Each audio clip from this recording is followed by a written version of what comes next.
எனக்குமே flight ticket அந்த மாதிரி போடுற டைமில் அவங்க அப்பாவுமே சொல்லுவாராமா, இல்லை நீங்கள் வந்து ட்ரெயின் போடுங்க விஜய் அப்பா. ஏன்னா வந்து அவர் கஷ்டத்தை பார்க்கட்டும், லெட் ஹிம் நோ வெளிப்படங்கள் பண்ணுறது என்ன அப்படின்ட்டு.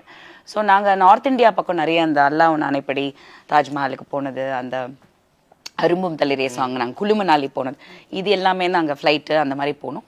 பட் ஒன்றா தான் எல்லாருமே வந்து கார் ட்ராவல்னா கார் ட்ராவல் அந்த மாதிரி.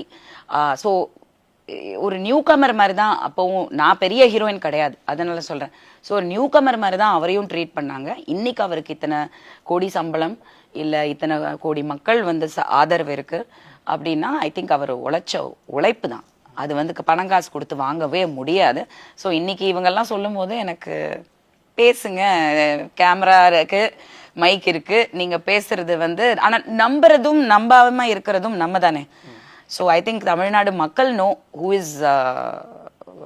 அவர் 4 மணி நேரம் எதுக்கு போறாருன்னா, ஏங்க இவர் சும்மா போனாலே பிரச்சனை ஆகுது. எவ்வளோ it is a nuisance. Honestly Vijay வந்து சும்மா அப்படி ஒரு வீட்டுக்குள்ள வந்து இவர் போறாரு அவர் போறாருன்னா இவர் போக முடியுதா? அலோவ் பண்றாங்களா? ஒரு வண்டியில போக முடியுதா? வேண்டாம் வராதிங்கன்னு எத்தனை வாட்டி சொன்னாலும் துரத்திட்டு போய் விழுகுறாங்க. போகாம இருக்க முடியுமா? இவர் ஒரு வீட்டுக்குள்ளேயே பூட்டிக்கிட்டு அங்கிருந்து ஆன்லைன்ல பேசினா நல்லா இருக்குமா? அதுக்கும் நீங்க விட மாட்டேங்கிறீங்க.